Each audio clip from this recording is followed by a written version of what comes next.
छात्रों, आज हम आगमन निगमन विधि के विस्तार पूर्वक अध्ययन करेंगे। इंडक्टिव और डिडक्टिव मेथड के बारे में विस्तार पूर्वक अध्ययन करेंगे। छात्रों, इस निगम का प्रतिपादन अरस्तु ने किया। बहुत सारे लोग आपको आगमन निगमन विधि को क्या बताते हैं, ये एक दूसरे के विपरीत है। परंतु जब भी आपका क्वेश्चन आए, जैसे हम आपके ऑब्जेक्टिव उत्तर आए, तो आप इसे एक दूसरे की विपरीत ना बताकर पूरक बताएंगे। ये कॉम्प्लीमेंट करती हैं एक दूसरे को, यानी एक दूसरे को कंप्लीट करती हैं, कॉम्प्लीमेंट है ये, और ना कि एक दूसरे के विपरीत। ठीक, आप जब भी आपका कोई भी ऑब्जेक्टिव क्वेश्चन हो तो आप इसे पूरक बताएंगे, ना कि विपरीत। दोनों विधियों का जो प्रतिपादक है वो अरस्तु हैं। आगमन विधि इंडक्टिव मेथड और निगमन विधि डिडक्टिव मेथड। आगमन विधि अगर हम पढ़ने की दृष्टि से कहें, सेम चीज इसकी उल्टी हो जाएंगी, मगर जब हम ऑब्जेक्टिव क्वेश्चन के बारे में बात करें तो ये कैसी हो जाएंगी, पूरक। याद रखना, ये सबसे इंपॉर्टेंट बात है। ठीक, जब भी आपका ऑब्जेक्टिव क्वेश्चन आएगा तो वो आपकी किस तरीके से कहेंगे कि आगमन निगमन विधि एक दूसरे की पूरक हैं, यानी एक दूसरे को कंप्लीट करती हैं, कॉम्प्लीमेंट करती हैं। और जब हम इनको पढ़ेंगे तो एक दिमाग में पुट कर लो कि ये एक दूसरे के विपरीत तरीके से कार्य करती हैं। देखिए, आगमन विधि डिडक्टिव मेथड, जब अध्यापक प्रकरण मतलब टॉपिक, कोई टॉपिक लेता है, टॉपिक को उदाहरण के माध्यम से स्पष्ट कर देता है और फिर उसके नियमों की स्थापना करता है, तो इसे आगमन विधि कहेंगे। यानी टॉपिक को एग्जाम्पल द्वारा समझाना, उसके बाद उसके नियम को समझाना, तो ये क्या कहलाएगा, रूल्स समझाना। पहले एग्जाम्पल से किसी टॉपिक को स्पष्ट कर देना, उसके बाद रूल का प्रतिपादन करना या बताना, वो कौन सी विधि कहलाएगी, आगमन विधि, वो इंडक्टिव मेथड। और डिडक्टिव मेथड में हम क्या करते हैं, पहले हम कोई भी टॉपिक लें, उसके रूल्स समझा दें, उसके बाद हम उसके एग्जाम्पल कराएं या एग्जाम्पल समझाएं, तो वो कैसी विधि हो जाएगी, डिडक्टिव मेथड। तो ये दोनों एक दूसरे के विपरीत हैं जरूर, मगर हम बार बार यही कहेंगे कि जब भी आपको क्वेश्चन आए तो इसे पूरक लगा के आओगे। अब इसकी कैरेक्टरिस्टिक जान लेते हैं, यानी कि इनकी क्या क्या विशेषताएं। देखिए, हम तुरंत की तुरंत ऐसे एक दूसरे के उल्टे समझाते चलेंगे। कैरेक्टरिस्टिक इससे याद रहे आपको। कैरेक्टरिस्टिक, ये व्याकरण शिक्षण की सर्वश्रेष्ठ विधि है। ये कैसी विधि है, ये व्याकरण शिक्षक की सर्वश्रेष्ठ विधि है, यानी कि best method for teaching grammar.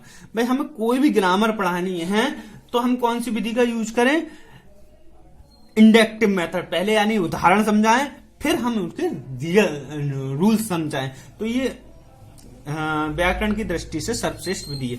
और इसमें क्या है, विज्ञान व गणित समझाने के लिए क्या है, बेस्ट मेथड कौन सा है, टीचिंग मेथड। इनका क्या है, निगमन विधि, डिडक्टिव मेथड। उसके बाद प्राथमिक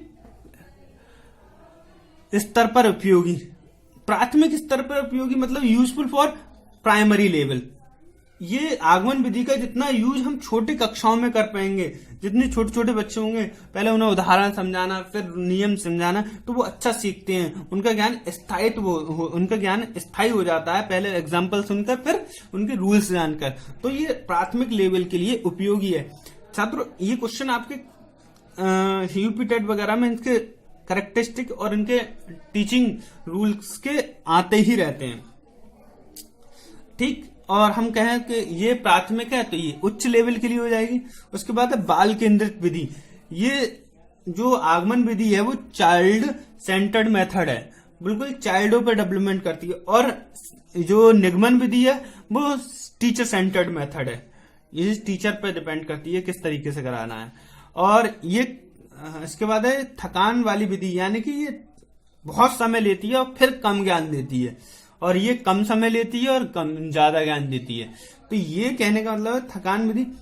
फैटिग टीचिंग मेथड, इसमें क्या होता है, थकान ज्यादा हो जाती है, बहुत सारे एग्जाम्पल देते हैं, बहुत ज्यादा समझाते हैं, उसके बाद थोड़ा सा रूल समझ में आता है, और ये कम समय में अधिक ज्ञान देने वाली विधि होती है। More knowledge in less time, तो ये इससे अधिक होता है। और यहाँ पे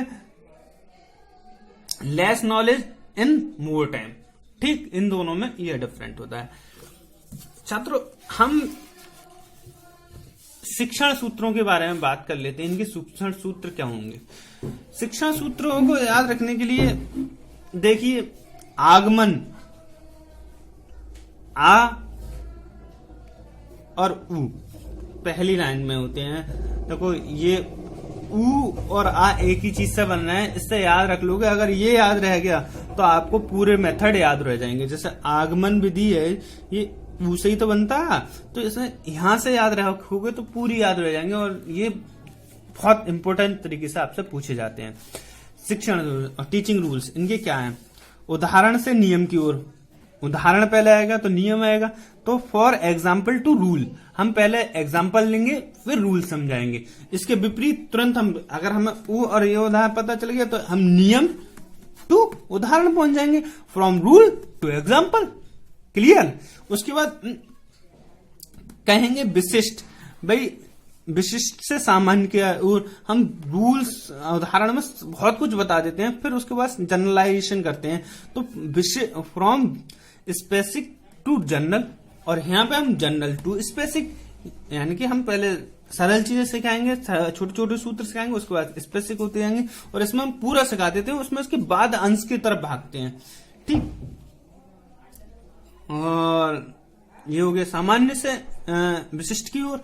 उसके बाद है ज्ञात से अज्ञात की ओर। ज्ञात से अज्ञात की ओर, फ्रॉम नोन टू अननोन। ठीक, फ्रॉम नोन टू अननोन। और इसमें हम क्या कर सकते हैं? डिडक्टिव मेथड में फ्रॉम अननोन टू नोन, हम अज्ञात से ज्ञात की ओर जाते हैं। हमें कोई चीज नहीं पता होती है, उसके बाद हम ज्ञान की तरफ जाते हैं। इसके बाद आ जाती है मूर्त से अमूर्त की ओर, फ्रॉम टैगेबल टू इनटैगेबल। सही है? और इसमें हम फ्रॉम इनटैगेबल टू टैगेबल। तो इस तरीके से हम इसमें आते हैं। और उसके बाद हमारा क्या आ जाता है? फ्रॉम स्थूल से सूक्ष्म। स्थूल मतलब बड़ा, मैक्रो। फ्रॉम मैक्रो मतलब बड़े से छोटे, टू माइक्रो। हम इसमें क्या करते हैं? पहले पूरी चीज सिखाते हैं, फ्रॉम मैक्रो टू माइक्रो।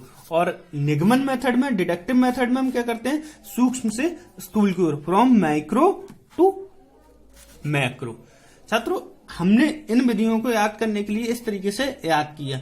एक हम फॉर्मूला भी याद कर सकते हैं, जिससे हमें याद रहे कि कौन से मेथड में कौन सी चीजें आती हैं। इस मेथड को हम कह सकते हैं विशिष्ट ज्ञात को सरल उदाहरण से समझाना। ज्ञात की जगह ज्ञान कर लें। तो विशिष्ट माने इसमें क्या हो गया? विशिष्ट से सामान्य की ओर, ज्ञात से अज्ञात की ओर, और सरल से कठिन की ओर, ये भी आ जाएगा। और ये है उदाहरण से नियम की ओर, और इसके विपरीत सीधे हम उस पर पहुंच जाते हैं। Thank you very much.